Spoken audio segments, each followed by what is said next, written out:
Nakatayo si Gabriel Gabo del Valle sa dulo ng altar, naliligo sa liwanag na nagmumula sa mga stained glass na bintana ng Manila Cathedral.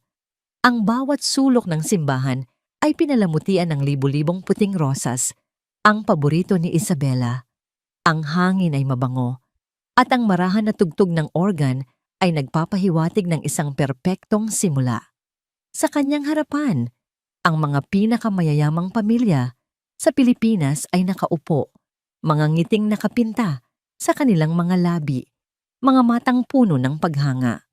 Ito ang kasal ng taon, ang pagsasanib ng dalawang malaking kapangyarihan, ang Del Valle Hotel Empire at ang Suarez La Logistics. Lahat ay perpekto, lahat ay nasa tamang lugar, pero sa kabila ng lahat, may kakaibang bigat sa kanyang dibdib. Isang pakiramdam na hindi niya maintindihan. Dapat ay masaya siya. Ito na ang katuparan ng lahat ng pangarap ng kanyang ina para sa kanya. Ito ang landas na itinakda para sa kanya mula pa noong siya'y bata. Ngunit habang hinihintay niya ang pagbukas ng pinto para sa kanyang mapapangasawa, hindi niya maiwasang isipin na ang buhay niya ay isang magandang script na isinulat ng iba. At siya, ang bida, ay walang ibang ginawa kundi ang sumunod. Biglang tumigil ang musika. Ang katahimikan ay biglaan at nakakabingi. Napalitan ng mahihinang bulungan ang solemnyang kapaligiran. Nakita ni Gabo ang pagkunot ng noo ng kanyang ina, si Doña Elena, mula sa unang hilera. Ang mga bisita ay nag-umpisang lumingon sa likuran, naghahanap ng dahilan ng pagtigil, at saka bumukas ng malakas ang malaking pinto ng simbahan. Hindi si Isabela at ang kanyang ama ang pumasok. Isang babae. Gusot ang damit, pawisan ang mukha, at may desperasyon sa kanyang mga mata. Buhat-buhat niya ang isang maliit na batang lalaki na nakasubsob ang mukha sa kanyang balikat, tila may mataas na lagnat. Sa likod ng babae, may dalawa pang bata na takot na nakahawak sa kanyang palda. Naramdaman ni Gabo na tila huminto ang pagtibok ng kanyang puso. Ang hangin sa kanyang baga ay biglang nawala. Kilala niya ang babaeng iyon. Ang mga mata nilang dalawa ay nagtama sa gitna ng mahabang pasilyo ng simbahan. 10 taon na ang lumipas, ngunit para kay Gabo, parang kahapon lang. Ang mga mata na yon, na dati puno ng saya at pag-ibig, ngayon ay puno ng pagod at pagmamakaawa. Gabo? Ang sigaw niya ay umalingaw-ngaw sa buong simbahan. Basag ang kanyang boses, puno ng sakit at pangangailangan. Sa tabi ni Gabo, nakita niya sa gilid ng kanyang mata ang dahan-dahang pagbagsak ng belo mula sa mga daliri ni Isabela. Ang mukha nitong kanina'y puno ng saya ay napalitan ng gulat at pagkamuhi. Hindi pinansin ni Gabo ang reaksyon ng mga tao. Ang kanyang buong mundo ay umikot lamang sa babaeng nasa dulo ng pasilyo at sa mga batang kasama nito. Si Mariel. Nagsimulang humakbang si Mariel palapit. Nanginginig ang mga tuhod. Ang batang buhat niya ay gumalaw at itinaas ang ulo. Ang mga mata ng bata ay mapupungay dahil sa sakit. Ngunit sa kabila niyon, may liwanag na lumabas nang makita siya sa altar. Itinuro ng bata ang isang maliit na kamay, diretso sa kanya. Sa gitna ng nakabibinging katahimikan, isang manipis, ngunit malinaw na boses ang narinig ng lahat. Itay! Parang bombang sumabog sa loob ng simbahan ang isang salitang yon. Kasabay nito ang sabay-sabay na paghinga ng malalim ng daan-daang bisita. Ang mga bulungan ay naging ugong, parang isang kuyog ng mga bubuyog na biglang nagambala. Ang mga kamera ng media sa labas ay nagsimulang mag-flash ng walang tigil. Ang kanilang mga ilaw ay tumatagos sa malaking pinto. Ngunit para kay Gabo, ang lahat ng ingay ay nawala. Ang tanging naririnig niya ay ang mabilis na kabog ng sarili niyang dibdib at ang salitang paulit-ulit na tumatakbo sa kanyang isipan. Itay, itay, itay. Nakita niya ang mukha ng kanyang ina na nagbago mula sa pagkabigla patungo sa nag-aapoy na galit. Ang mga mata nito ay tila mga punyal na nakatutok kay Mariel. Narinig niya ang isang pigil na hikbi. Si Isabela. Nakayuko ito, nanginginig ang mga balikat. Ang kanyang perpektong pangarap ay naging abo sa isang iglap. Pero ang mga mata ni Gabo ay hindi maalis kay Mariel at sa bata. 10 taon. Ang bata. Ang mukha nito, may hawig sa kanya noong bata pa siya. Ang katotohanang pilit niyang ibinaon sa limot ay bumalik na parang isang alon. Handa siyang lunurin. Ang lakas na nagdala kay Mariel, papasok ay biglang nawala. Ang kanyang mga mata ay pumikit. At bago pa man siya bumagsak sa sahig na marmol, isang likas na kilos ang nagtulak kay Gabo. Tumakbo siya. Wala siyang pakialam sa mga titig. Wala siyang pakialam sa iskandalo. Wala siyang pakialam sa sigaw ng kanyang ina na tumatawag sa kanyang pangalan. Tumakbo siya palayo sa altar. Palayo sa buhay na nakaplano para sa kanya at patungo sa babaeng minsan niyang minahal at sa batang tumawag sa kanya ng itay. Ang unang naramdaman ni Mariel ay ang lamig. Ang lamig ng marmol na sahig na gumagapang sa kanyang likod. Pagkatapos ay ang mga tunog, isang magulong ugong ng daan-daang boses na tila nanggagaling sa ilalim ng tubig. May mga sigaw, may mga yabag ng paa na papalapit, at may isang pamilyar na tinig na paulit-ulit na tumatawag sa kanyang pangalan. Hindi ko ito ginusto. Iyon ang unang malinaw na kaisipang nabuo sa kanyang utak na gulong-gulo. Hindi niya planong gumawa ng eksena. Hindi niya planong sirain ang pinakaimportanteng araw sa buhay ng lalaking minsan niyang minahal. Ang tanging gusto niya ay iligtas ang kanyang anak. Ang lahat ay nagsimula 2 linggo na ang nakalipas sa maliit na klinika sa kanilang bayan sa isla ng San Vicente. Ang hangin doon ay amoy dagat at sariwang bulaklak. Malayong malayo sa bigat ng hanging nararamdaman niya ngayon. May komplikasyon, Mariel, sabi ni Dr. Santos, isang matandang doktor na nakakita na sa paglaki nilang lahat. Nakatitig ito sa resulta ng mga pagsusuri ni Miguel, ang kanyang bunso. Hindi na ito kaya ng simpleng gamot sa lagnat. Kailangan niya ng espesyalista, kailangan niyo siyang dalhin sa Maynila. Sa lalong madaling panahon.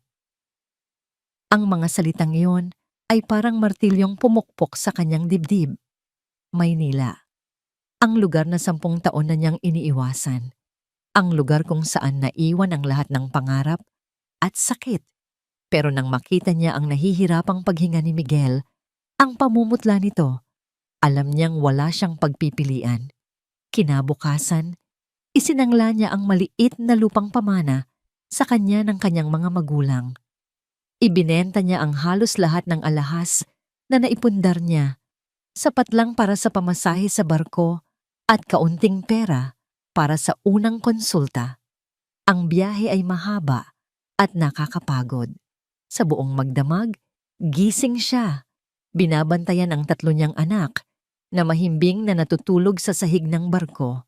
Si Elias, ang kanyang panganay, ay nakayakap sa kapatid na si Sofia. At si Miguel, ang dahilan ng lahat ng ito, ay nakasiksik sa kanyang tagiliran. Mainit pa rin ang katawan. Pinunasan niya ang pawis sa noon nito at tahimik na nagdasal, Panginoon, tulungan niyo po kami. Pagdating sa Maynila, ang laki at ingay ng syudad ay halos lumamon sa kanila. Pumunta sila diretso sa isang malaking pampublikong ospital kung saan ang pila ay walang katapusan at ang amoy ng gamot ay nakakasulasok. Matapos ang ilang oras ng paghihintay at isa pang serye ng mga pagsusuri, kinausap sila ng isang doktor na hindi man lang tumingin sa kanyang mga mata. Kailangan siyang makonfine at sumailalim sa ilang tests.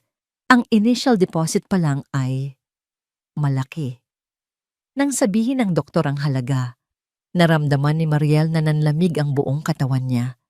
Ang perang hawak niya, na inakala niyang malaki na, ay ni hindi nangangalahati sa kinakailangan.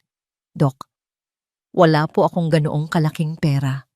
Halos pabulong niyang sabi. Nanginginig ang boses. Pwede po bang unahin muna natin? Gagawa po ako ng paraan. Pasensya na ma'am, ganoon po talaga ang patakaran dito. Gumuho ang mundo ni Mariel.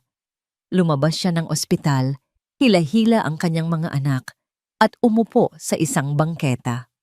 Wala na. Walang-wala na siya. Sa isang syudad na dayuhan, walang kamag-anak, walang matatakbuhan. Niyakap niya ng mahigpit si Miguel. Umiiyak na siya ng walang tunog. Habang nakaupo doon, may isang basurero na nag-iwan ng lumang dyaryo sa kanyang tabi. Kinuha niya ito, plinanong ipampunas man lang sa kanyang mga luha. Ngunit isang pamilyar na mukha sa front page ang nakakuha ng kanyang atensyon. Isang malaking litrato, isang lalaking nakangiti, matikas sa kanyang suit. Sa tabi nito isang magandang babae. At ang headline? Ang kasal ng taon, Gabriel Del Valle at Isabela Suarez, nakatakdang ikasal sa Manila Cathedral, si Gabo. Ang kanyang Gabo, kumirot ang puso niya.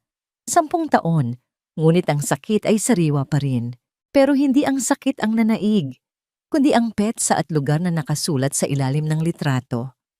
Ngayon, sa simbahang yon na natatanaw lang pala niya mula sa kanilang kinauupuan.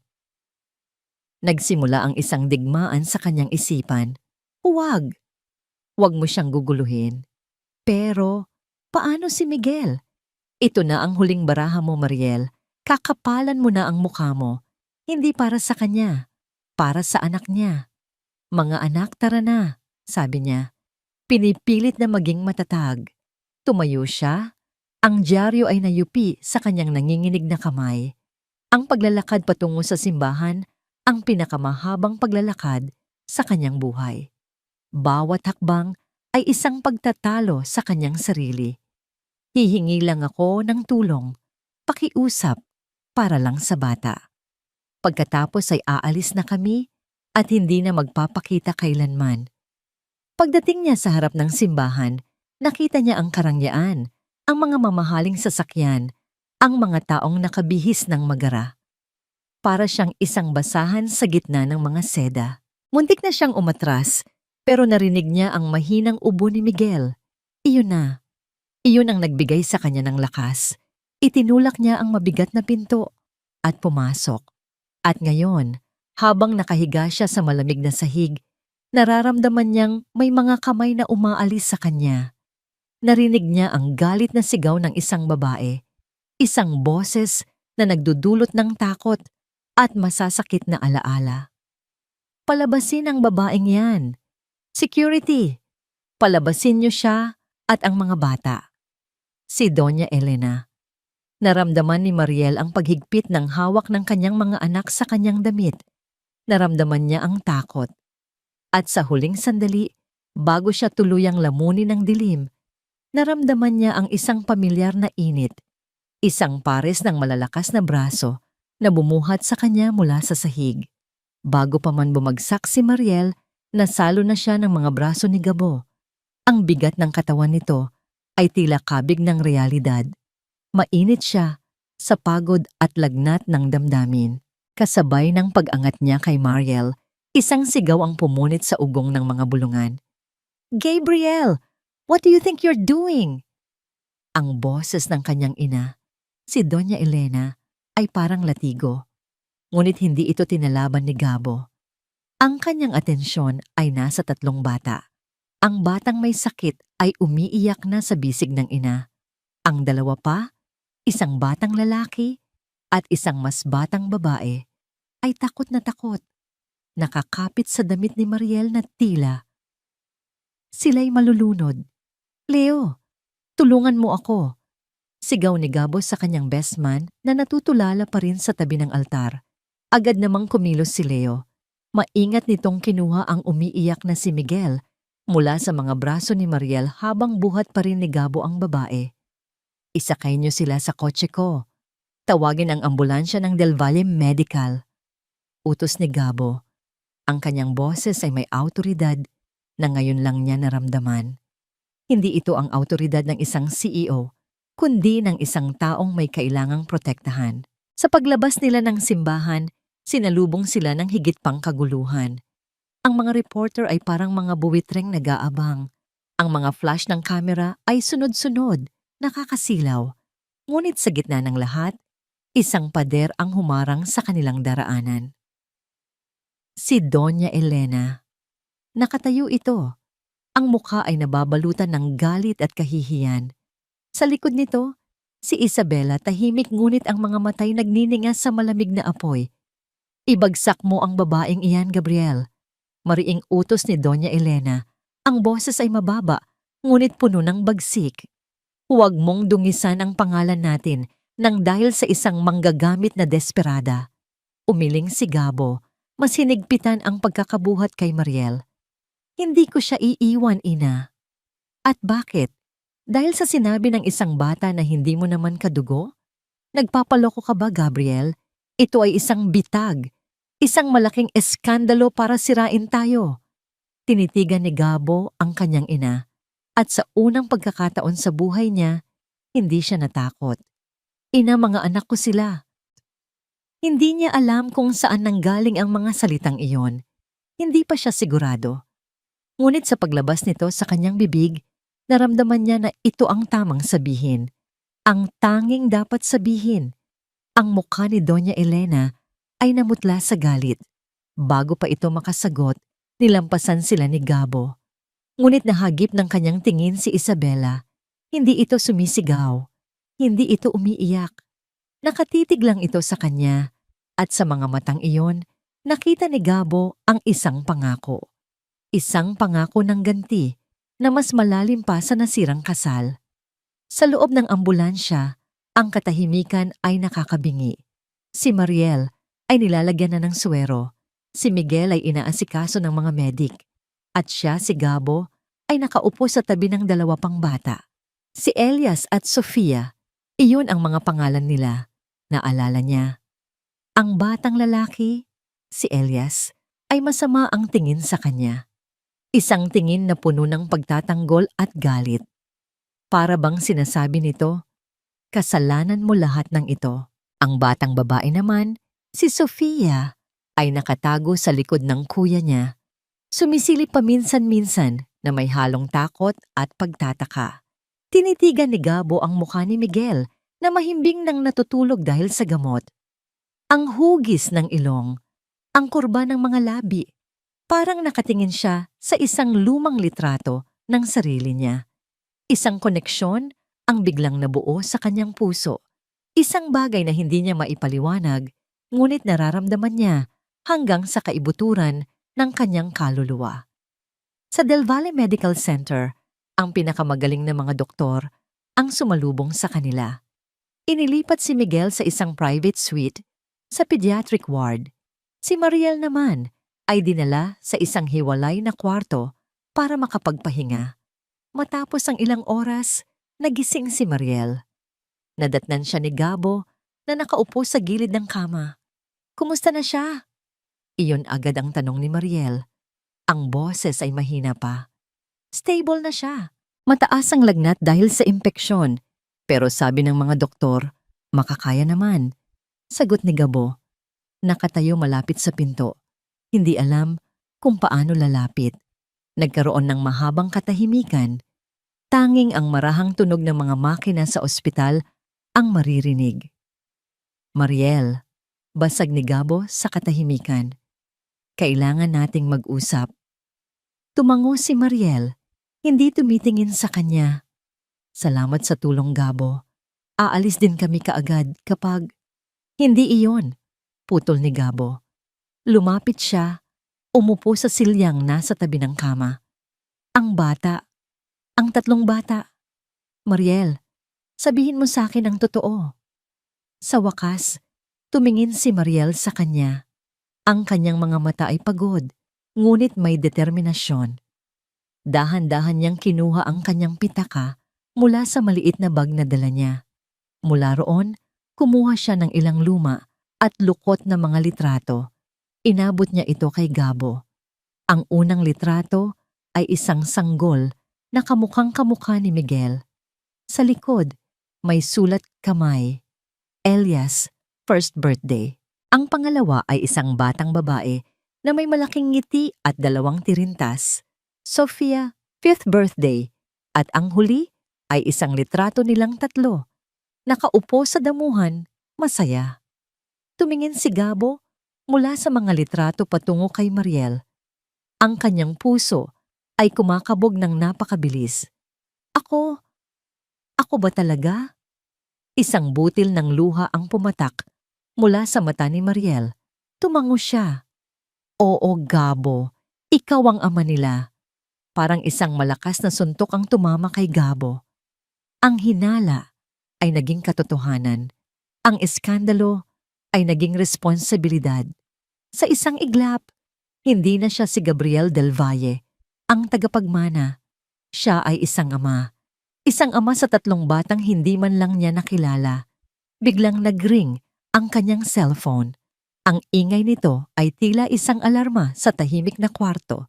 Tiningnan niya ang screen. Ina-calling. Pinindot niya ang answer button. Ang kanyang kamay ay bahagyang nanginginig. Gabo, sabi ng isang malamig na boses mula sa kabilang linya. Walang galit, walang sigaw. Isang nakakakilabot na kalamigan lamang. Narinig ko na ang lahat mula sa ospital. Bigyan kita ng isang pagkakataon para itama ito. Hindi sumagot si Gabo. Iwanan mo ang babaeng iyan at ang kanyang mga bastardo. Nagpatuloy si Doña Elena. Bumalik ka rito sa mansyon, haharapin natin ang media at aayusin natin ang gulong ito. Gawin mo iyan at mananatili sa iyo ang lahat. Naramdaman ni Gabo ang paglamig ng kanyang dugo. At kung hindi, nagkaroon ng isang maikling paghinto. At pagkatapos ay sinabi ni Doña Elena ang mga salitang magbabago sa lahat. Kung pipiliin mo sila, sa oras na ibaba mo ang teleponong ito, kalimutan mo ng isa kang Del Valle. Ang katahimikan sa loob ng mansyon ng mga Del Valle ay kasing kapal at kasing lamig ng marmol na sahig nito. Para kay Doña Elena, ang katahimikang ito ay isang insulto. Dapat ay puno ang bahay ng tawanan at pagbati para sa bagong kasal. Sa halip, ang naririnig lang niya ay ang marahan at nakakainis na pagtik ng grandfather clock sa pasilyo. Bawat tunog ay isang paalala ng kahihiyang idinulot ng kanyang anak. Nakatayo siya sa harap ng malaking bintana. Tanawang perpektong hardin na ngayon ay tila nawalan ng kulay. Sa kanyang likuran, sa isang antigong silyang Louis XIV, nakaupo si Isabela.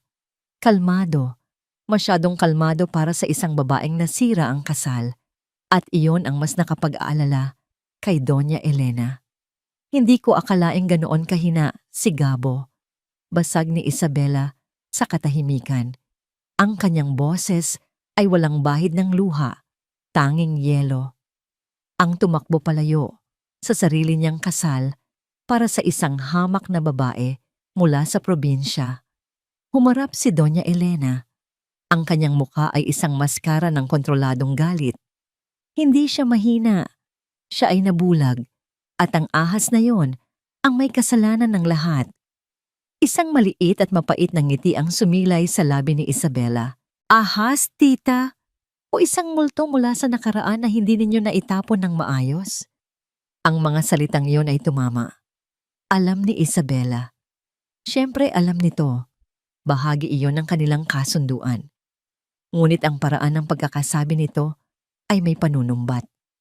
Lumapit si Doña Elena at umupo sa silyang katapat ni Isabela. Inayos niya ang kanyang damit. Isang kilos na nagpapakita ng kapangyarihan. Hindi na mahalaga yun ngayon. Ang kailangan nating gawin ay ayusin ang gulong ito. Ayusin? Tanong ni Isabela, tila naglalaro. O tuluyan ng tapusin? Itinuon niya ang kanyang malamig na mga mata kay Doña Elena. We need to get rid of her, tita. Permanently. Nagulat si Doña Elena sa direktang bagsik sa boses ni Isabela. Ngunit hindi niya ito ipinahalata. Ito ang dahilan kung bakit niya pinili ang babaeng ito para kay Gabo. Mayroon itong katigasan ng loob na kailangan para sa kanilang mundo. Iyon mismo ang nasa isip ko. Kinuha ni Doña Elena ang kanyang cellphone at tinawagan ng kanyang abogado. Hindi na niya kailangan ng paligoy-ligoy. At Rene Romero, simula niya pagkasagot sa tawag, maghanda ka ng isang settlement agreement, isang malaking halaga. Napakalaking halaga na kahit ang isang desperada ay hindi matatanggihan. Ialok mo ito sa isang Mariel Reyes. Gusto ko, sa pagpirma niya, kasama na roon ang kasunduang hindi na siya at ang kanyang mga anak magpapakita pa sa amin kailanman. At gusto kong mawala na sila sa syudad bago matapos ang linggong ito. Matapos ang tawag, tumingin siyang muli kay Isabela. Pera. Iyon lang ang kailangan ng mga taong tulad niya. Maaring hindi sapat ang pera, tita. Sagot ni Isabela, na tila may mas malalim na iniisip. Si Gabo, may kahinaan siya para sa babaeng iyon. Kailangan nating sirain hindi lang ang kanyang presensya, kundi ang alaala niya sa isip ni Gabo. Tumayo si Doña Elena. Hayaan mo akong mag-isip kung paano yan gagawin. Sa ngayon, kailangan kong bisitahin ang ating bisita sa ospital. Ang Del Valle Medical Center ay pag-aari nila, kaya't ang pagpasok ni Doña Elena ay parang pagpasok ng isang reyna sa kanyang palasyo. Ang mga empleyado ay yumuyuko. Ang mga pasilyo ay tila humahawi para sa kanya. Tumigil siya sa harap ng kwarto kung saan nagpapahinga si Mariel. Pumasok siya nang hindi kumakatok. Natagpuan niya si Mariel na nakaupo sa gilid ng kama, nakatingin sa labas ng bintana. Ang damit nito ay simple, ang mukha ay pagod. Sa paningin ni Doña Elena, mukha itong isang daga na naligaw sa isang hawla ng mga leon. Nasisiyahan ka ba sa nakikita mo? Simula ni Doña Elena, ang kanyang boses ay puno ng pangungutya.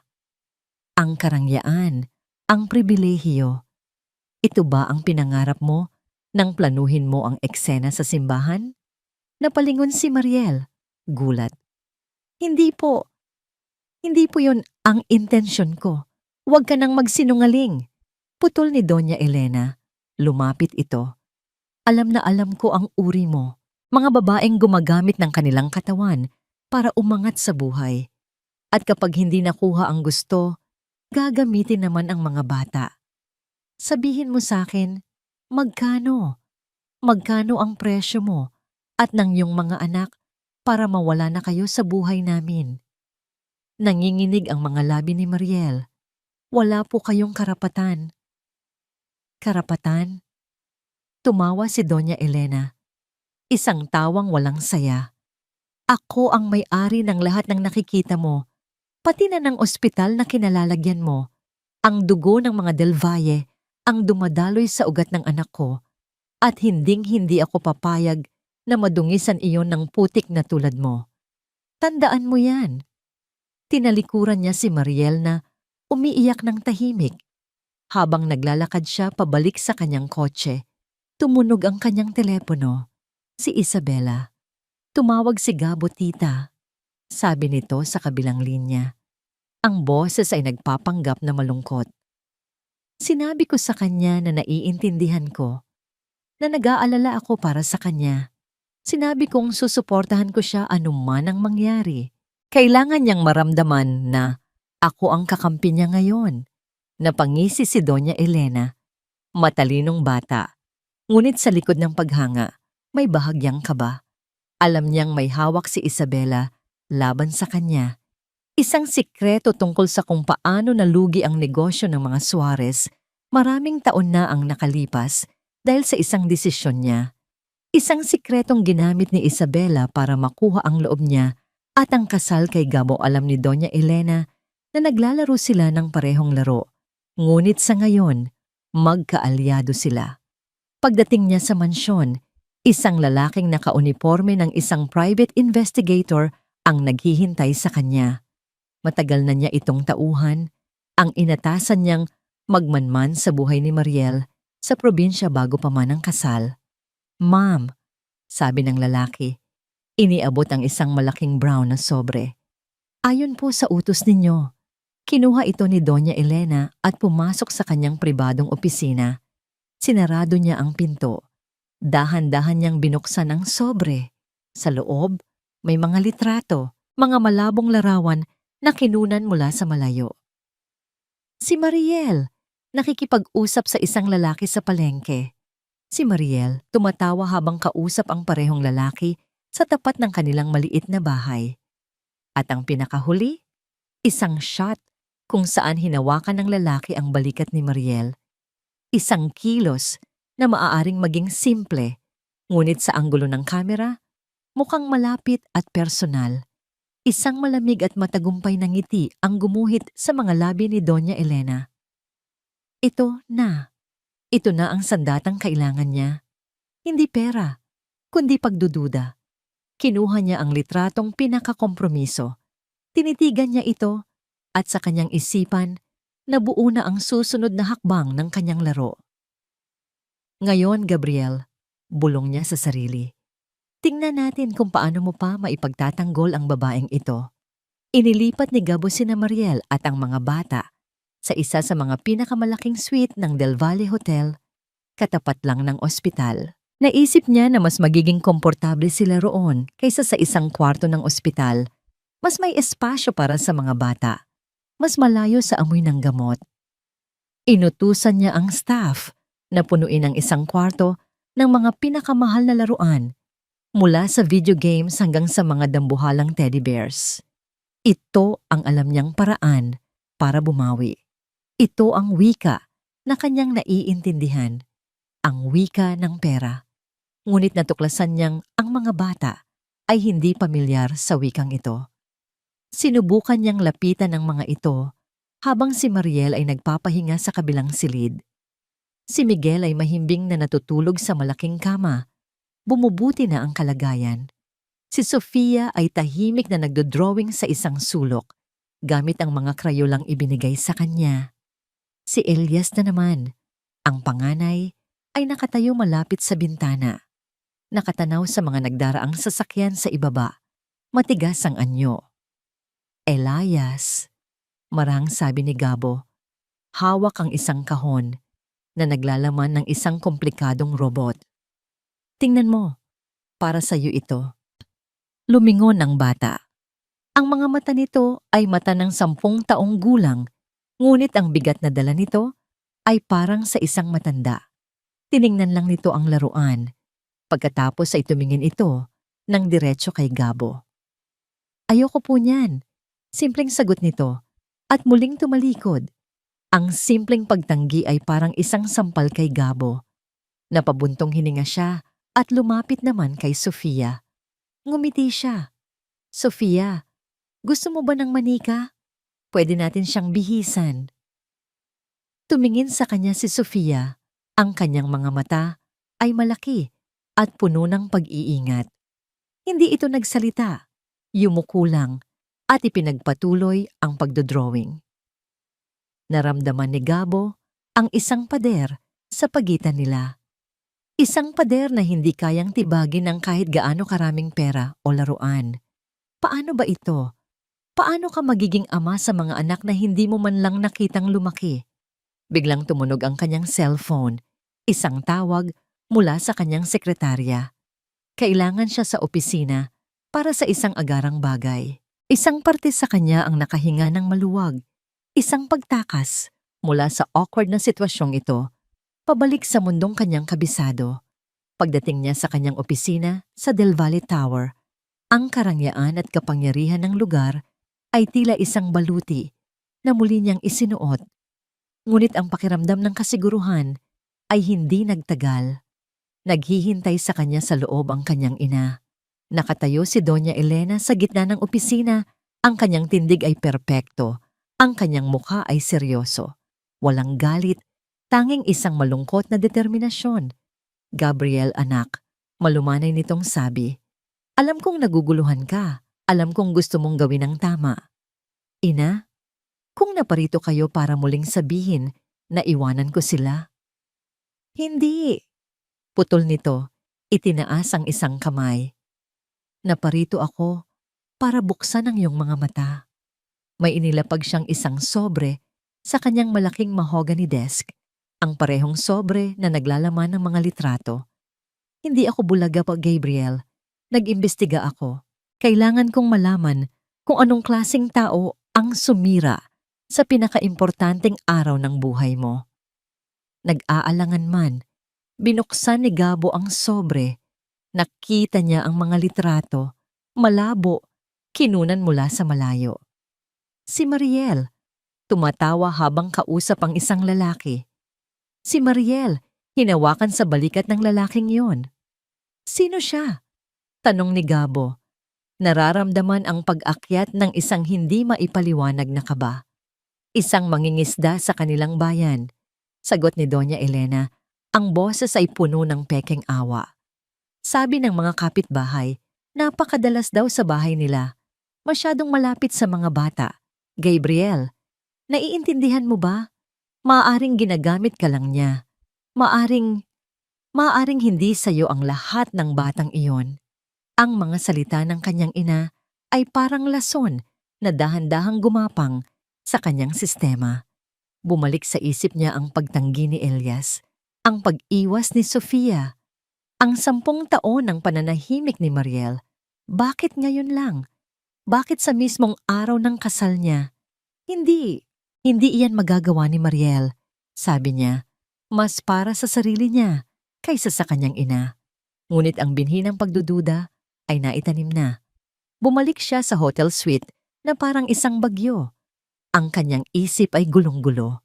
Pumasok siya sa silid kung nasaan si Mariel. Gising na ito, tinutulungan si Sofia sa pagdodrawing. Kailangan nating mag-usap, sabi niya. Ang boses ay mababa at may diin. Iniwan ni Mariel ang bata at sumunod sa kanya sa sala. Anong problema, Gabo? Hindi siya sumagot. Inihagis niya ang mga litrato sa lamesa sa kanilang pagitan. Napatingin si Mariel sa mga ito at ang pagtataka sa kanyang mukha ay napalitan ng gulat. Saan? Saan mo nakuha ang mga ito? Hindi iyan ang tanong, Mariel. Sigaw ni Gabo, hindi na napigilan ng emosyon. Ang sakit, ang gulo, ang kahihiyan, lahat ay sumabog. Ang tanong, sino siya? Bakit siya laging nasa bahay mo? Bakit hindi mo sinabi sa akin? Sabihin mo ang totoo, Mariel. Ako ba talaga ang ama nilang lahat? Ang bawat salita ay parang isang sampal. Nakita ni Gabo ang pagbabago sa mukha ni Mariel. Mula sa gulat, naging sakit. Isang malalim at hindi masukat na sakit. Pagkatapos, ang sakit ay naging galit. Ang kanyang mga mata ay biglang napuno ng luha. Hindi dahil sa lungkot, kundi dahil sa matinding pagkadismaya. Pagkatapos ng lahat, halos pabulong niyang sabi, nanginginig ang boses. Pagkatapos ng 10 taong pinalaki ko sila ng mag-isa, pagkatapos ng lahat ng sakripisyo, ito ang iisipin mo sa akin? Hindi nakasagot si Gabo. Isang malakas na sampal ang dumapo sa kanyang pisngi. Ang tunog nito ay umalingaw-ngaw sa buong suite. Hindi ito malakas dahil sa puwersa, kundi dahil sa bigat ng emosyong dala nito. Lumayas ka, sabi ni Mariel. Ang mga luha ay tuloy-tuloy nang bumabagsak sa kanyang pisngi. Lumayas ka sa harapan namin. Napaatras si Gabo at sa pag-atras niya, napansin niya ang isang maliit na figura sa may pintuan ng kabilang silid. Nakatayo roon si Elias. Hindi kumukurap. Nakita at narinig nito ang lahat. Ang mga mata ng bata ay puno ng galit na hindi na maitatago. Iniwan ni Gabo ang suite. Ang pakiramdam ng init ng sampal sa kanyang pisngi ay tila sinusunog ang kanyang kaluluwa. Sa loob, pinunasan ni Mariel ang kanyang mga luha. Ang kanyang kalungkutan ay napalitan ng isang bakal na determinasyon. Pumunta siya sa aparador at kinuha ang kanilang mga gamit. Nagsimula siyang mag-impake. Elias, Sofia, magbihis kayo, sabi niya. Ang boses ay kalmado ngunit matigas. Aalis na tayo. Saan po tayo pupunta, nanay? Tanong ni Sofia. Tumingin si Mariel sa kanyang mga anak. Ang kanyang mga kayamanan. Ang kanyang lakas. Uuwi na tayo, sabi niya. Uuwi na tayo sa San Vicente. Hindi natin kailangan ng tulong niya. Ang galit ay isang kakaibang panggatong. Binigyan nito si Mariel ng lakas na hindi niya akalaing mayroon siya. Bawat damit na tinutupi niya at inilalagay sa kanilang luma at hapit na bag ay isang desisyon. Bawat laruang hindi ginalaw ay isang paalala ng isang mundong hindi para sa kanila. Hindi na siya iiyak. Tapos na siya sa pag-iyak. Ngayon, ang kailangan niyang gawin ay protektahan ang kanyang mga anak mula sa lason ng pamilyang ito. Nanay, paano po si Miguel? Tanong ni Elias. Ang kanyang boses ay seryoso. Nakatayo sa tabi niya na parang isang maliit na sundalo. Hindi pa po siya magaling. Hinaplos ni Mariel ang pisngi ng kanyang panganay. Gagawa ng paraan si nanay anak. Palagi. Isasara na sana niya ang bag nang may marahan at magalang na kumatok sa pinto ng suite. Saglit na tumigil ang mundo ni Mariel. Si Gabo. Bumalik siya. Marahil ay para humingi ng tawad. Isang maliit at hangal na bahagi ng kanyang puso ang umasa. Dahan-dahan siyang lumapit sa pinto. Ang galit niya ay bahagyang napalitan ng kaba. Binuksan niya ang pinto. At ang kanyang pag-asa ay namatay nang mas mabilis pa kaysa sa pagsilang nito. Nakatayo sa labas si Isabela Suarez. Perpekto ang ayos nito, nakasuot ng isang simpleng ngunit eleganteng puting bestida. Walang bakas sa mukha nito na nasira ang kanyang kasal, ilang araw lang ang nakalipas. Ang nangiti sa kanyang mga labi ay kalmado, halos mapagkalinga. Ngunit ang mga mata nito ay kasing lamig ng yelo. Mariel, tama ba? Sabi ni Isabela. Ang kanyang boses ay malambing na parang seda. Pwede ba akong pumasok? Gusto lang sana kitang kumustahin. Walang nagawa si Mariel, kundi ang tumabi para padaanin ito. Pumasok si Isabela sa suite na para bang pag-aari niya ito. Ang kanyang mga mata ay mabilis na sinusuri ang bawat sulok, lalo na ang nakahandang bag sa ibabaw ng kama. Aalis na pala kayo, sabi nito. Isang nota ng peking lungkot sa kanyang boses. Nakita ko si Gabo kanina. Mukhang gulong-gulo ang isip niya. Nag-aalala ako para sa kanya. Hindi na namin siya gagambalain pa. Matigas na sagot ni Mariel, ipinagsara ang pinto. Humarap si Isabela sa kanya. Ang ngiti nito ay dahan-dahang nawala, napalitan ng isang mapanuring tingin. Alam mo, iyan talaga ang pinakamagandang gawin mo, ang umalis. May kakaiba sa tono nito ngayon. Hindi na ito nagpapanggap. Pero bago ka umalis, nagpatuloy si Isabela, dahan-dahang lumapit. Gusto ko lang linawin ang isang bagay para wala ng gulo. Napaatras si Mariel. Huwag mong isipin kahit isang saglit na nagkataon lang ang lahat ng ito. Sabi ni Isabela, ang bawat salita ay mabagal at may diin. Hindi ka aksidenteng napunta rito. Ako ang nagpahanap sa'yo. Nanlaki ang mga mata ni Mariel. Anong sinasabi mo? Isang maliit at mapagmataas na ngiti ang sumilay sa labi ni Isabela. Simple lang, nang malaman kong mayroon kang bagahe. Mula sa nakaraan ni Gabo, naisip ko, bakit hindi natin ito gamitin? Si Tita Elena ay masyadong sentimental. Gusto ka lang niyang bigyan ng pera para umalis. Pero ako, may mas maganda akong ideya. Ang hangin sa silid ay tila kumapal. Nahirapan si Mariel huminga. Ako ang nagbigay sa kanya ng ideya. Pag-amin ni Isabela, tila ipinagmamalaki ang kanyang gawa. Ako ang nagsabi sa kanya na gumawa ng mga peking ebidensya para pagdudahan ka ni Gabo. Nakakatawa, hindi ba? Ganoon lang kadaling sirain ang tiwala. You see, Mariel, you are just a pawn in a much bigger game. Isang kasangkapan para makuha ko ang gusto ko. Pero bakit mo ito ginagawa? Nanginginig na tanong ni Mariel. Ang kasal. Sinira mo ang sarili mong kasal. Tumawa si Isabela, isang tawang walang kagalakan. Ang kasal? Isa lang yung kontrata. Ang tunay na premyo ay ang pagbagsak ng mga Del Valle. Ang pamilya mo. Tita Elena, ay may utang sa pamilya ko. Matagal na. At ako, sinisigurado ko lang na lahat ng may utang ay nagbabayad. Naalala ni Mariel ang mga kwento sa probinsya tungkol sa isang pamilyang nawalan ng lahat dahil sa pag-take over ng Del Valle sa isang maliit na resort. Ang mga Suarez. Kaya't heto ang payo ko sa'yo, sabi ni Isabela. Ang kanyang boses ay naging isang mapanganib na bulong. Umalis ka. Manahimik ka. Dahil kung susubukan mong magsalita, kung susubukan mong sabihin kay Gabo o kahit kanino man ang narinig mo ngayon, lumapit pa ito. Halos 1 pulgada na lang ang pagitan ng kanilang mga mukha. Sisiguraduhin kong hindi lang ang pagtitiwala ni Gabo ang mawawala sa'yo. Sisiguraduhin kong walang ospital sa buong Pilipinas ang tatanggap sa anak mo. Sisiguraduhin kong magmamakaawa ka sa akin para sa buhay niya. Isang malamig na takot ang gumapang sa buong katauhan ni Mariel. Ito ay higit pa sa pagiging masama. Ito ay purong kasamaan. Habang nagsasalita si Isabela, ang isip ni Mariel ay mabilis na nag-iisip.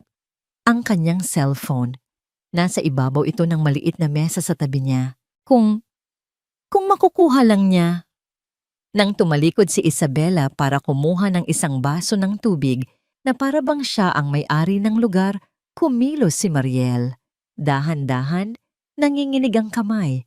Kinuha niya ang cellphone. Ipinatong niya ito sa mesa, sa likod ng isang florera, at pinindot ang record button. Humarap muli si Isabela. May huli ka bang tanong? Bakit mo sinasabi sa akin ang lahat ng ito? Tanong ni Mariel. Sinusubukang panatilihing normal ang kanyang boses.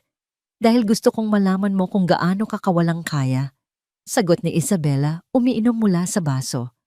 Gusto kong dalhin mo ang takot na yan habang buhay. Ngumiti si Isabela. Handa nang umalis. Ngunit bigla itong natigilan. Ang kanyang mga mata ay nanliit. Nakatutok hindi kay Mariel, kundi sa florera sa ibabaw ng mesa. May isang maliit na pulang ilaw na kumukurap mula sa gilid ng cellphone ni Mariel. Isang ilaw na hindi dapat nandoon. Ang ilaw ng isang nagre-record na device. Ang ngiti sa mukha ni Isabela ay naglaho na parang bula. Sa isang iglap, ang kanyang anyo ng kalmado at sopistikadang babae ay napunit. At lumabas ang tunay na hayop sa ilalim nito. Tanga. Ang salitang lumabas sa kanyang bibig ay isang mahinang pabulong, puno ng pagkamuhi. Bago pa man makakilos si Mariel, sumugod si Isabela. Hindi niya inaasahan ang bilis nito, parang isang ahas na biglang tumuklaw. Hinablot ni Isabela ang cellphone mula sa mesa. Akin na yan! Sigaw ni Mariel. Sinusubukang bawiin ito. Pero mas malakas si Isabela. Itinulak niya si Mariel ng buong puwersa. Tumama ang likod ni Mariel sa pader at napadaing siya sa sakit. Nawalan siya ng balanse at bumagsak sa sahig. Nakatayo si Isabela sa kanyang harapan. Hawak ang cellphone. Tiningnan niya ang screen, nakita ang recording na tumatakbo pa. Malamig niyang pinindot ang stop button, pagkatapos ay ang delete. Akala mo matatalo mo ako? Sabi ni Isabela, ang kanyang boses ay nanginginig sa galit. Sa isang mumurahing trick na tulad nito, nakatitig lang si Mariel mula sa sahig. Ang kanyang puso ay dumadagundong sa takot at pagkatalo. Wala na. Wala na siyang ebidensya. Sino ang maniniwala sa kanya laban sa isang makapangyarihang Suarez? Binuksan ni Isabela ang gallery ng telepono. Nag-scroll sa mga litrato ng mga anak ni Mariel. Tumigil siya sa isang litrato ni Miguel. Kawawa naman siya, sabi ni Isabela. Ang boses ay puno ng pekeng awa, habang ang kanyang hinlalaki ay nakapatong sa delete button. Isang maling galaw mo lang, Mariel, at hindi lang ang litratong ito ang mawawala. Biglang bumukas ang pinto ng silid tulugan. Lumabas si Elias. Ang kanyang maliliit na kamao ay nakakuyom sa kanyang tagiliran. Sa likod niya ay si Sofia na umiiyak. Narinig nila ang lahat. Huwag mong sasaktan ang nanay ko. Matapang na sigaw ni Elias. kahit nakitang-kita ang takot sa kanyang mga mata.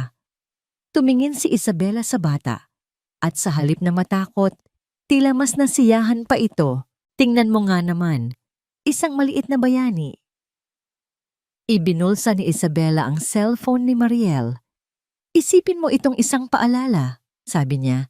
Tinitigan si Mariel sa huling pagkakataon. Ako ang laging nananalo. Pagkatapos ay tumalikod na siya at lumakad palabas ng suite na para bang walang nangyari. Iniwan si Mariel sa sahig, talunan at basag, kasama ang kanyang mga anak na nanginginig sa takot. Niyakap ni Mariel ang mga ito. Ang tanging nararamdaman niya ay ang nakakaparalisang lamig ng kawalan ng pag-asa. Wala na siyang sandata, wala na siyang matatakbuhan. Siya at ang kanyang mga anak ay bihag ng isang demonyong hindi nila kayang labanan. Ang katahimikan sa kanyang penthouse ay nakakabingi. Nakatayo si Gabo sa harap ng salaming pader. Tanawang kumikinang na mga ilaw ng syudad sa ibaba. Ngunit wala siyang makita. Ang tanging nakikita niya ay ang paulit-ulit na pag-ulit ng mga huling sandali sa hotel suite. Ang sakit at pagkadismaya sa mga mata ni Mariel. Ang tunog ng sampal na tila nakaukit na sa kanyang pandinig. At higit sa lahat, ang walang salitang paghusga sa mga mata ng batang si Elias.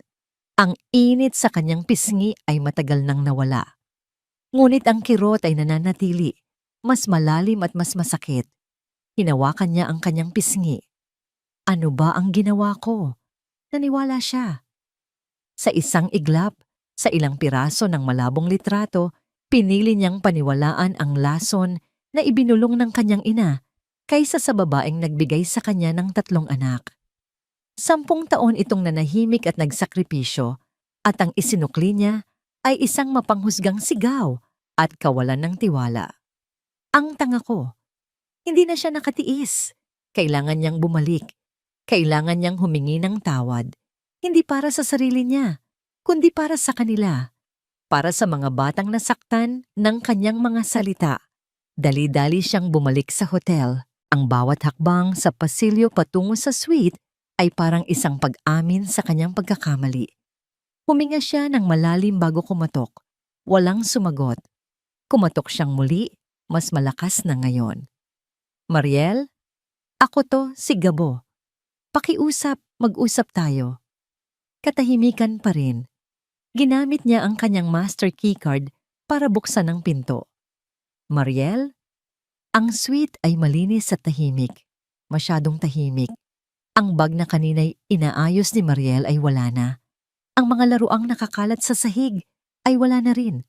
Maliban sa isang maliit na krayola na naiwan sa ilalim ng mesa. Ang kama ay maayos na, para bang walang sino mang tumira roon. Para bang hindi kailanman nagkaroon ng 3 bata na nagdala ng saglit na gulo at buhay sa loob ng mga pader na yon. Umalis na sila. Isang malamig na kaba ang gumapang sa kanyang dibdib.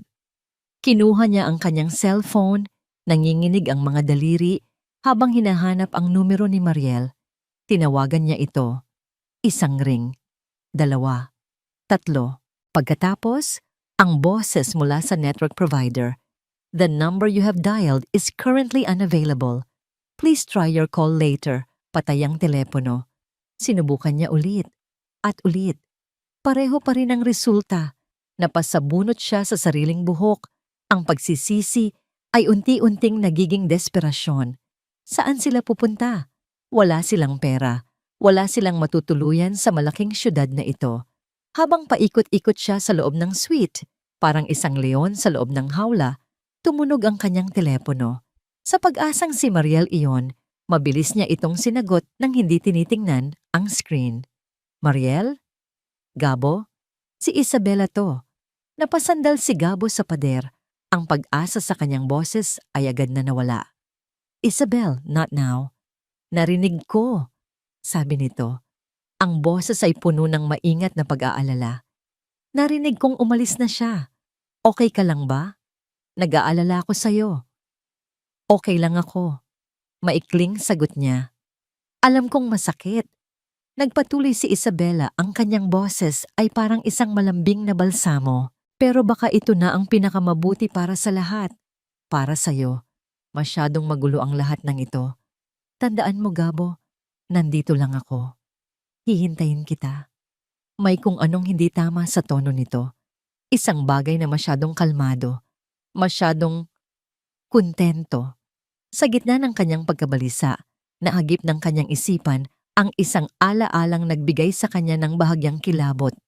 Ang kakaibang ngiti ni Isabela sa simbahan. Ang ngiting hindi nasaktan, kundi ngiting naghihintay. Salamat, Isabel. Pero kailangan ko nang ibaba ito. Sabi niya. Pinutol ang tawag bago pa man ito makasagot. Hindi siya mapakali. Hindi niya maaring pagkatiwalaan si Isabela. At lalong hindi niya maaaring pagkatiwalaan ang kanyang ina. Kailangan niya ng mata at tainga na sa kanya lang tapat. Tinawagan niya si Mang Ben, ang pinuno ng kanyang personal security team, isang matandang lalaki na mas matapat sa kanya kaysa sa kanyang ina. Mang Ben, sabi niya, ang boses ay mababa at apurado. Kailangan ko ng pabor, isang pabor na sa ating dalawa lang. Kahit ano po, Sir Gabo. Hanapin mo si Mariel Reyes at ang 3 bata. Gumamit ka ng lahat ng resources natin, pero gawin mo itong tahimik. Walang dapat makaalam. Hindi ang ina ko, lalo na si Mrs. Suarez. Ang gusto ko lang malaman ay kung nasaan sila at kung ligtas sila. I-report mo sa akin ang lahat. Maliwanag? Masusunod po, sir. Pagkatapos ng tawag, bumalik siya sa kanyang penthouse. Ang bawat minuto ng paghihintay ay parang isang walang katapusang pagpapahirap. Umupo siya sa dilim, nakatitig sa kanyang telepono. Umaasa, nagdarasal na tumawag si Mang Ben. Pagkalipas ng 1 oras, umilaw ang screen. Ngunit hindi ito tawag.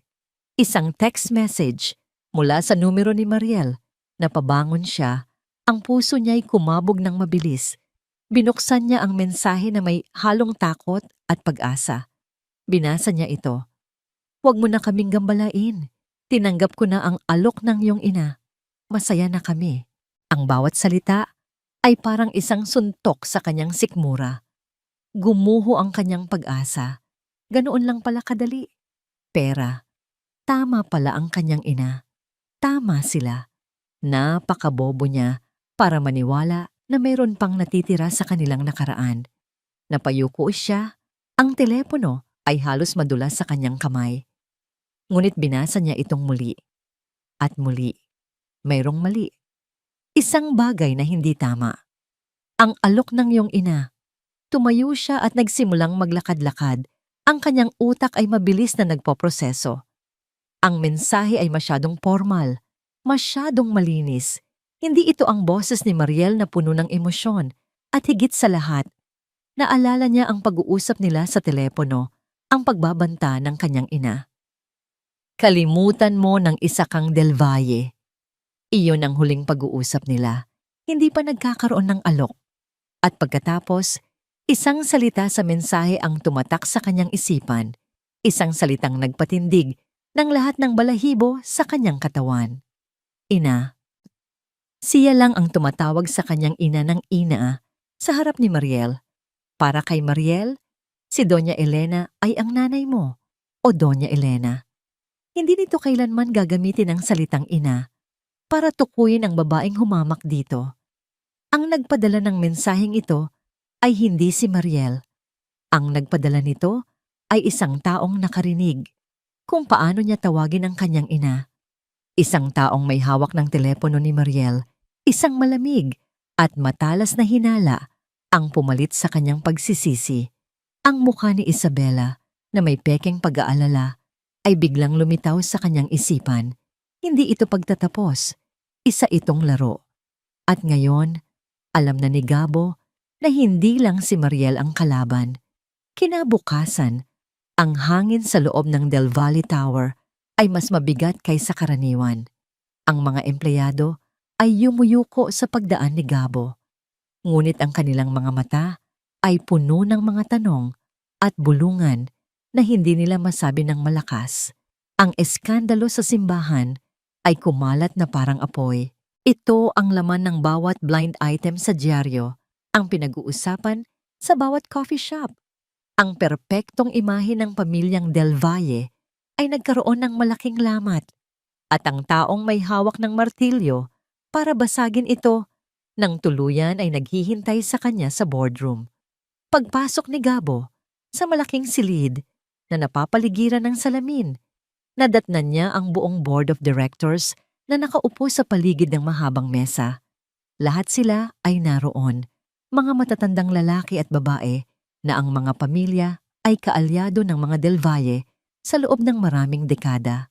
At sa pinakadulo, sa silyang nakalaan para sa chairman, nakaupo ang kanyang ina, si Doña Elena. Sa kanyang kanan, nakaupo si Isabela, kalmado at kumpostura, na para bang isa na siyang ganap na miyembro ng board. "Maupo ka, Gabriel," sabi ni Doña Elena. Ang kanyang boses ay walang emosyon, formal. Ito ang boses ng chairman, hindi ng kanyang ina. Umupo si Gabo sa bakanteng silya sa tapat nila. Naramdaman niya ang titig ng lahat, isang kolektibong paghuhusga. "Sinimulan na natin ang meeting na ito bago ka pa dumating," pagpapatuloy ni Doña Elena. "At ang agenda ay iisa lamang, ang pinsalang idinulot ng iyong personal na mga issue sa reputasyon at stock value ng Del Valle Corporation."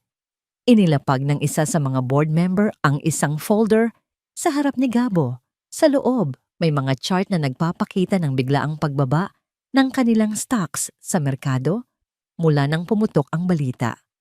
"Isang kahihiyan," sabi ng isang matandang board member. Ang Del Valle ay isang pangalan na sumisimbolo sa integridad at tradisyon. Ang nangyari ay isang sampal sa lahat ng ating pinaghirapan.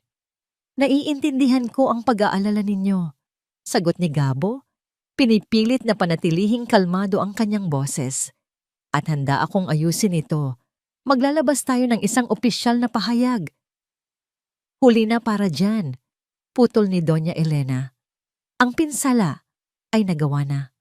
Ang tiwala ng mga investor ay nasira at ang lupon na ito ay nagkakaisa sa isang desisyon. Tumingin siya sa bawat miyembro ng board at isa-isa silang tumango. Tila nag-ensayo para sa sandaling ito.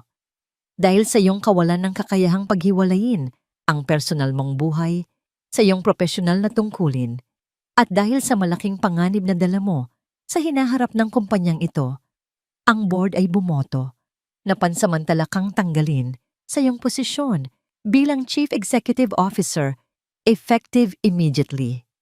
Ang mga salita ay parang suntok na nagpatigil sa paghinga ni Gabo. Tumingin siya sa kanyang ina, naghahanap ng kahit anong bahid ng pag-aalinlangan, ngunit wala siyang nakita. Tanging ang malamig na determinasyon ng isang reyna na handang isakripisyo ang sarili niyang hari. "Isabela," pagpapatuloy ni Doña Elena, "bilang kinatawan ng aming pinakamalaking partner, ang Suarez Logistics, at bilang isang taong direktang naapektuhan ng isyong ito, ay mabait na nag-alok na tumulong sa transition. Siya ang pansamantalang uupo bilang acting COO, katulong ko, para siguraduhin ang katatagan ng kumpanya." Napatingin si Gabo kay Isabela. Isang maliit, halos hindi mahahalata, ngunit matagumpay na ngiti ang sumilay sa mga labi nito. Ito pala ang laro. Ito pala ang plano. Hindi na siya nakipagtalo. Alam niyang talo na siya bago pa man magsimula. Tahimik siyang tumayo, inayos ang kanyang suit at tinalikuran ang mga taong nagpabagsak sa kanya. Bago siya lumabas ng pinto, lumingon siya kay Isabela. Ang kanilang mga mata ay nagtagpo. Sa tinging iyon, nagkaroon sila ng isang tahimik na pag-unawa. Hindi pa ito tapos. Pagbalik niya sa kanyang penthouse, ang karangyaan ng lugar ay tila isang pangungutya. Ang mga mamahaling painting, ang mga designer furniture, lahat ay walang kahulugan. Tinanggal niya ang kanyang kurbata at ibinato ito sa sahig. Nawala sa kanya ang kanyang posisyon. Nawala sa kanya ang tiwala ng kanyang ina. At ang pinakamasakit sa lahat, nawala sa kanya ang kanyang mag-iina. Umupo siya sa malaking sofa Ang kanyang katawan ay parang binugbog. Sa isang iglap, ang lahat ng bumubuo sa pagkatao niya, ang pagiging tagapagmana, ang pagiging CEO, ay kinuha sa kanya. Ang natira na lang ay si Gabo, isang lalaking walang direksyon, isang amang bigo. Kinuha niya ang kanyang cellphone, umaasang may tawag o mensahe mula kay Mang Ben. Wala. Nag-scroll siya sa kanyang gallery at nakita ang iisang litratong pinadala sa kanya ng kanyang investigador bago pa ang gulo. Isang malabong shot ni Mariel at ng 3 bata na naglalakad sa dalampasigan ng San Vicente. Tinitigan niya ang mga mukha sa litrato. Ang seryosong mukha ni Elias, ang masayang nangiti ni Sofia, ang maliit na figura ni Miguel, at si Mariel, nakatingin sa mga ito na may pagmamahal na hindi matatawaran. Ito ang mahalaga. Hindi ang posisyon, hindi ang pera. Sila. Habang nakatitig siya sa litrato, nagsimulang bumuhos ang kanyang mga luha, hindi luha ng pagkatalo, kundi luha ng paglilinaw. Ang lahat ng nawala sa kanya ngayon ay mga bagay na hindi naman niya talaga ginusto. Ang tanging bagay na gusto niya, na kailangan niya, ay ang pamilyang ito. Tumayo siya. Pinunasan ang kanyang mga luha. Iisa lang ang kailangan niyang gawin. Kailangan niyang hanapin sila. Habang nag-iisip siya kung saan magsisimula, ang kanyang paa ay may natapakan sa ilalim ng sofa. Yumuko siya para kunin ito. Isang maliit na laruan. Isang robot na yari sa kahoy, luma na, at halatang gawa lang ng kamay. Naiwan siguro ito ni Miguel. Kinuha niya ang laruan. Hinawakan ito ng mahigpit sa kanyang palad na para bang ito ang pinakamahalagang bagay sa mundo. Ang simpleng laruang ito ay mas totoo kaysa sa lahat ng bagay na pag-aari niya sa penthouse na ito. Niyakap niya ang laruan at bumulong sa hangin, sa katahimikan ng kanyang bagsak na kaharian. Ang kanyang kalungkutan ay napalitan ng isang bakal na determinasyon. Hahanapin ko kayo, pangako niya. Kahit anong mangyari, hahanapin ko kayo. Ang unang sinag ng araw ay hindi pa man tumatama sa mga nagtataasang gusali ng Maynila nang gumawa si Gabo ng isang desisyon. Hindi na siya ang CEO. Hindi na siya ang ginintuang tagapagmana. Ngunit hindi ibig sabihin nito ay wala na siyang magagawa. Sa katunayan, ngayon lang siya naging tunay na malaya. Pumunta siya sa kanyang walk-in closet. Isang silid na mas malaki pa sa unang apartment na tinirhan niya. Nilagpasan niya ang mga hanay ng mamahaling suit at mga sapatos na gawa sa Italia.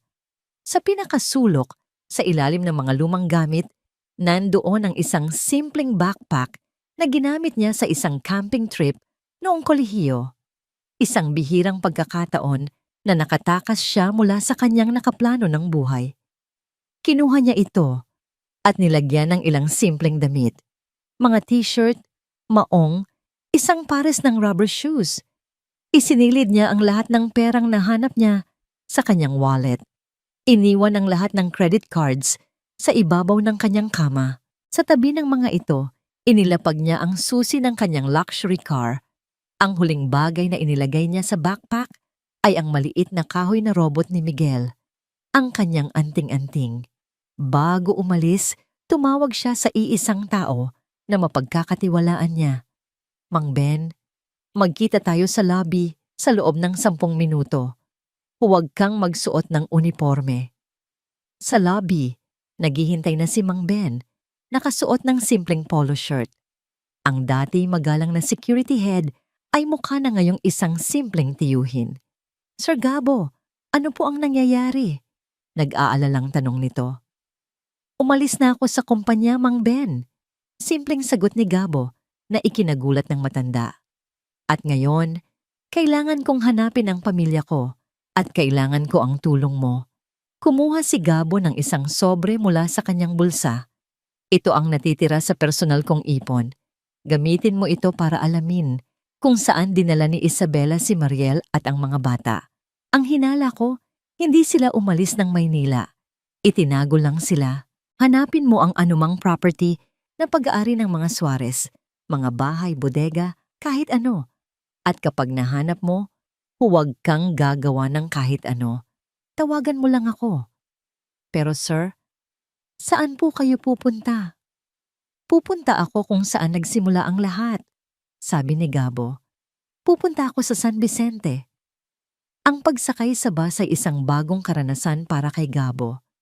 Ang ingay, ang init, ang siksikan. Ito ang mundo ng mga ordinaryong tao. Isang mundong matagal nang ipinagkait sa kanya. Sa bawat kilometrong nilalakbay ng bus palayo sa Maynila, nararamdaman niya ang unti-unting paggaan ng kanyang dibdib. Para siyang isang ibon na pinalaya mula sa isang ginintuang hawla. Makalipas ang halos 8 oras na biyahe sa lupa at isang maikling biyahe sa barko, narating niya ang isla ng San Vicente. Ang hangin dito ay malinis at amoy dagat. Ang mga tao ay simple, ang kanilang mga ngiti ay totoo. Ang bilis ng buhay dito ay marahan. Isang malaking kaibahan sa magulong takbo ng Maynila. Naglakad siya patungo sa maliit na sentro ng bayan. Ang mga tao ay napapatingin sa kanya. Isang dayo, malinis manamit. Halatang hindi taga roon. Nagsimula siyang magtanong-tanong. Magandang hapon po. May kilala po ba kayong Mariel Reyes? Isang guro po. Ang mga unang taong pinagtanungan niya ay umiling, tinitingnan siya na may pagdududa. Sino ang estrangherong ito na naghahanap kay Mayumi? Ang babaeng bigla na lang umalis, kasama ang kanyang mga anak. Ngunit hindi siya sumuko. Nagpunta siya sa palengke, umaasang may makakakilala sa kanya roon. Doon, isang matandang tindera ng isda ang pumansin sa kanya. Si Mayumi ba ang hanap mo, iho? Tanong ng matanda. Ano ang kailangan mo sa kanya? Kaibigan po niya ako, sagot ni Gabo. Pinipiling itago ang katotohanan. Nag-aalala lang po ako. Bigla na lang kasi siyang umalis. Tinitigan siya ng matanda mula ulo hanggang paa. Ikaw yung lalaki sa dyaryo, hindi ba? Yung ikakasal sana. Natigilan si Gabo. Ang balita ay umabot na pala hanggang dito. Tumango na lang siya. Napabuntong hininga ang matanda. Kawawang bata si Mayumi. Napakabait niyon. Ang buong bayan ay nagulat nang umalis siya. Ang sabi niya, may kailangan lang asikasuhin sa Maynila para sa pagpapagamot ni Miguel. Tumingin ito sa kanya ng may kahulugan. Kung kaibigan ka niya, dapat alam mo na bumalik na siya. Bumalik? Gulat na tanong ni Gabo. Ang text, ang kasinungalingan. Nasaan po siya? Umiling ang matanda. Hindi namin alam. Hindi na siya bumalik sa dati niyang bahay. Pero may isang bagay na kakaiba. Ilang araw bago siya umalis papuntang Maynila, may mga taga-syudad na dumating. Mga lalaking nakakurbata. Tinitingnan daw nila ang isang lumang bakasyonang bahay sa kabilang dulo ng isla. Ang bahay na yon, pag-aari raw ng pamilyang Suarez. Isang malakas na kuryente ang dumaloy sa buong katawan ni Gabo. Suarez, ito na. Saan po ang lugar na yon? Tanong niya. Ang kanyang boses ay naging apurado. Itinuro ng matanda ang isang daan na paakyat sa isang burol na natatanaw mula sa palengke. Doon sa dulo ng islang yon, walang masyadong nakatira doon. Tahimik. Nagpasalamat si Gabo at halos tumakbo na siya. Nag-arkila siya ng isang tricycle at ipinahatid ang sarili sa paanan ng burol. Mula doon, nilakad na niya ang makitid na daan. Ang puso niya ay dumadagundong sa bawat hakbang, isang halo ng kaba at pag-asa. Pagkatapos ng halos kalahating oras na paglalakad, natanaw na niya ito. Isang luma, ngunit malaking bahay na yari sa bato at kahoy, nakatayo sa isang bangin na nakaharap sa dagat. Napapaligiran ito ng mataas na pader. Mukha itong isang kulungan. Nag-umpisa siyang maghanap ng paraan para makalapit ng hindi napapansin. Umakyat siya sa isang malaking puno ng akasya na ang mga sanga ay lumalagpas sa pader. Mula sa itaas, Kitang-kita niya ang kabuuan ng property. Malinis ito. May mga bagong halaman. May 2 lalaking nakatayo malapit sa gate, mga bantay. At pagkatapos, sa isa sa mga bintana, sa ikalawang palapag, isang kurtina ang bahagyang gumalaw. Isang mukha ang sumilip, isang batang mukha na may seryosong mga mata. Si Elias, nahanap na niya sila. Ang kanyang pamilya ay hindi nawawala. Sila ay mga bihag. Ang pagkakita kay Elias sa bintanang iyon ay parang isang kidlat na gumising sa bawat himaymay ng pagkatao ni Gabo. Ang pagdududa ay napalitan ng katiyakan. Ang kawalan ng pag-asa ay naging nag-aapoy na determinasyon. Hindi na siya tatakbo. Hindi na siya mag-aalinlangan. Oras na para bawiin ang kanyang pamilya. Nagpalipas siya ng gabi sa isang maliit na inn sa bayan. Ang kanyang isip ay walang tigil sa pagbuo ng isang plano. Kinontak niya si Mang Ben na kinumpirma na ang bahay bakasyonan sa San Vicente ay isa nga sa mga ari-ariang matagal nang hindi ginagamit ng mga Suarez. Nagpadala si Mang Ben ng 2 sa kanyang pinagkakatiwalaang tauhan na darating kinabukasan sakay ng unang biyahe ng barko. Hindi para sa gulo, kundi para maging saksi at para tumawag ng pulis sa tamang oras. Kinabukasan, bago pa man sumikat ang araw, bumalik si Gabo sa burol. Kabisado niya ang mga lumang bahay na tulad nito. Mayroon silang mga lihim na daanan, mga puntong mahina. Natagpuan niya ang isang lumang pinto sa likod ng kusina na nakaharap sa bangin, nakakandado, ngunit ang kahoy sa paligid nito ay marupok na. Gamit ang isang malaking bato, nagawa niyang sirain ang lock nang hindi gumagawa ng malakas na ingay. Dahan-dahan siyang pumasok sa loob. Ang bahay ay tahimik, maliban sa mga alon na humahampas sa mga bato sa ibaba. Ang amoy ng alikabok ay pinatungan ng amoy ng bagong luto. Sinundan niya ang amoy hanggang sa marating niya ang sala. At doon, nakita niya sila. Si Mariel ay nakaupo sa isang silya, tinutulungan si Sofia sa pagdrawing. Si Miguel ay natutulog sa sofa, may kumot na nakabalot sa kanya. At si Elias ay nakatayo pa rin malapit sa bintana, ang parehong bintana kung saan niya ito nakita kahapon. Mukha silang normal, ngunit naramdaman ni Gabo ang tensyon. Naramdaman niya ang hindi nakikitang rehas na nakapalibot sa kanila. Mariel, mahinang tawag niya. Sabay-sabay silang napalingon. Ang gulat sa mukha ni Mariel ay mabilis na napalitan ng takot. Itinayo niya si Sofia sa likod niya, isang inang leon na handang protektahan ang kanyang mga anak. Gabo, paano? Paano ka nakapasok dito? Hindi na yan mahalaga, sabi niya.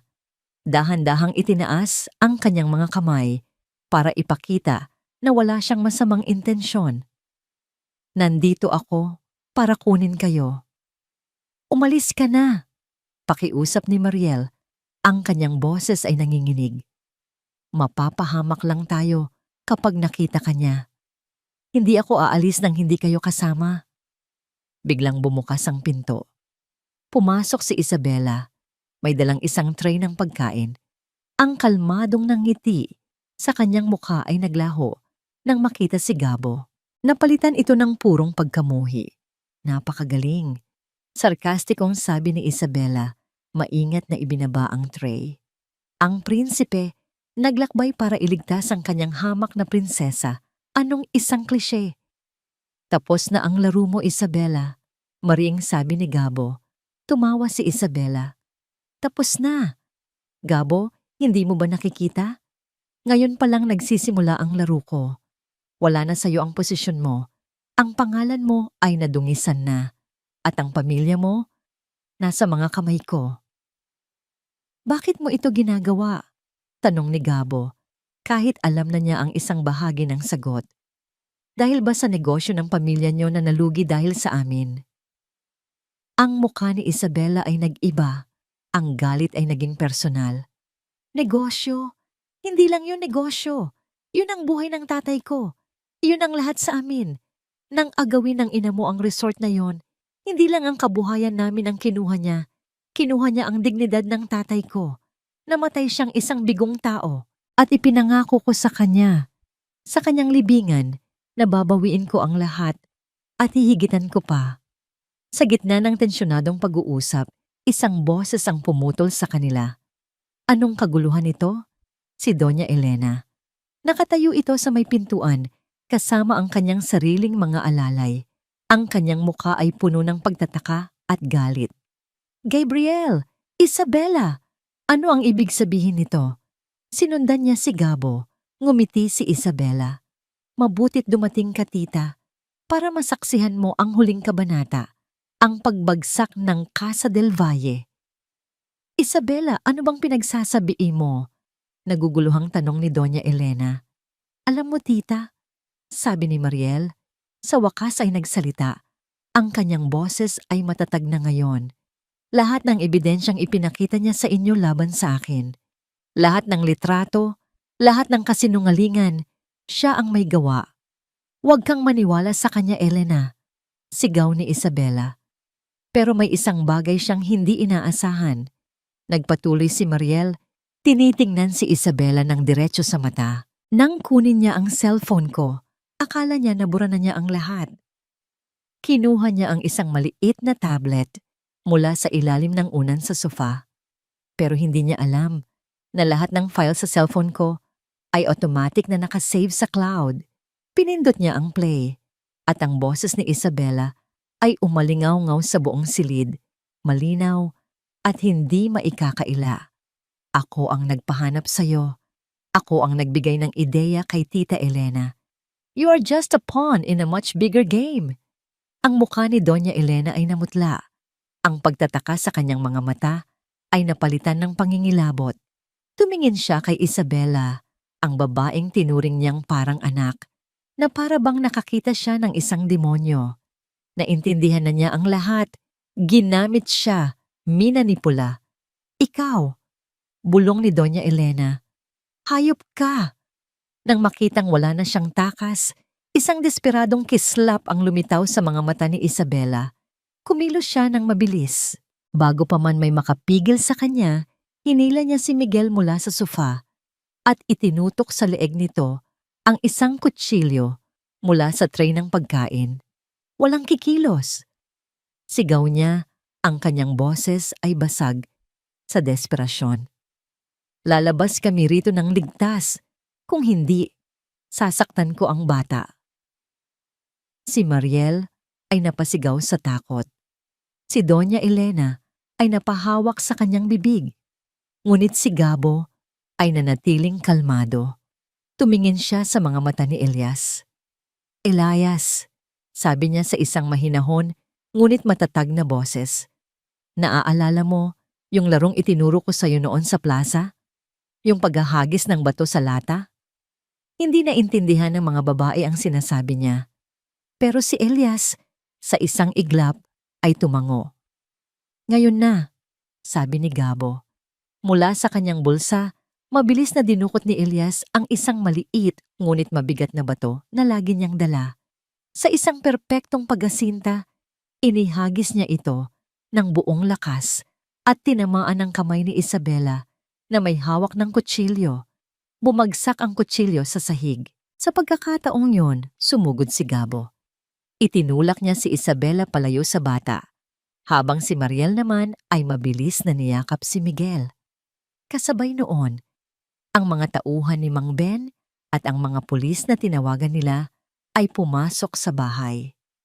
Tapos na ang lahat. Habang kinukuha ng mga pulis ang nagwawalang si Isabela, ang mga mata ni Gabo at Mariel ay nagtagpo. Walang salitang namutawi, ngunit sa kanilang mga tingin, isang bagong kabanata ang nagsisimula. Isang kabanatang binuo mula sa mga abo ng kasinungalingan. Ang ingay ng sirena ng pulis ay dahan-dahang humina habang papalayo ang sasakyang naglalaman ng mga pira-pirasong pangarap ni Isabela Suarez. Sa loob ng bahay bakasyunan, ang naiwan ay isang nakabibinging katahimikan na binasag lamang ng mahihinang hikbi ng takot mula kay Sofia at ang mahigpit na yakap ni Mariel sa kanyang 3 anak. Si Doña Elena ay nakatayo sa isang sulok, nakasandal sa pader, na para bang iyon na lang ang pumipigil sa kanya mula sa pagbagsak. Ang anyo niya ng isang makapangyarihang matriarch ay gumuho at ang natira ay isang matandang babae na hinarap ang katotohanan ng kanyang mga pagkakamali. Ang kanyang mga mata ay nakatitig kay Mariel at sa mga bata, ang kanyang mga apo, na may isang halo ng pagsisisi at sakit na ngayon lang nakita ni Gabo sa buong buhay niya. Lumapit si Gabo sa kanyang ina. "Ina," sabi niya, ang boses ay mahinahon. Tumingin ito sa kanya at sa unang pagkakataon, ang mga mata nito ay napuno ng luha. "Patawarin mo ako, anak," bulong nito. Ang boses ay basag. Sa lahat ng ginawa ko, akala ko pinoprotektahan kita, ang pamilya natin, pero sinira ko lang pala ang lahat." Walang sinabi si Gabo. Niyakap lang niya ang kanyang ina. Isang yakap na hindi niya naibigay sa loob ng maraming taon. Isang yakap na nagsasabing, "Naiintindihan ko, pero kailangan na nating magbago." Kinabukasan, dinala nila si Miguel sa pinakamalapit na espesyalistang ospital sa karatig syudad. Habang hinihintay nila ang resulta ng huling pagsusuri, isang hindi inaasahang bisita ang dumating sa pribadong silid. Si Doña Elena. Mag-isa lang siya. Wala siyang dalang alalay, walang mamahaling alahas. Nakasuot lang siya ng isang simpleng bestida.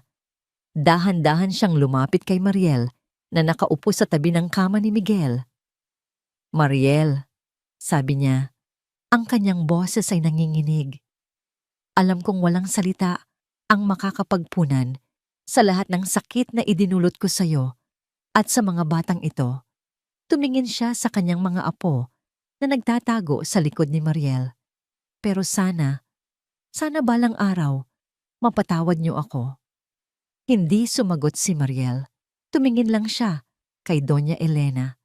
Ang kanyang mga mata ay hindi na nagpapakita ng galit, kundi ng isang pagod na pag-unawa.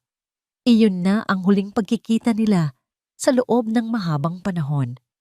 Sa huling pag-uusap ni Gabo at Doña Elena sa labas ng ospital, formal nang binitawan ni Gabo ang lahat. "Hindi na ako babalik sa Maynila, Ina," sabi niya.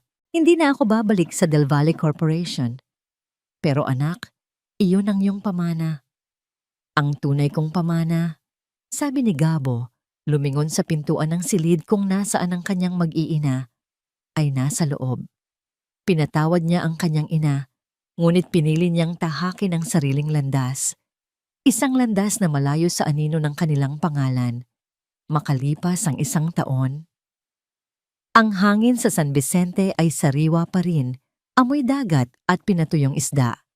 Ang dating tahimik na bahay bakasyonan ng mga Suarez ay nabago na. Pininturahan ito ng puti at asul at sa harap may isang simpleng karatulang kahoy na nakasulat, "Tahanan sa Dalampasigan Bed and Breakfast." Sa maliit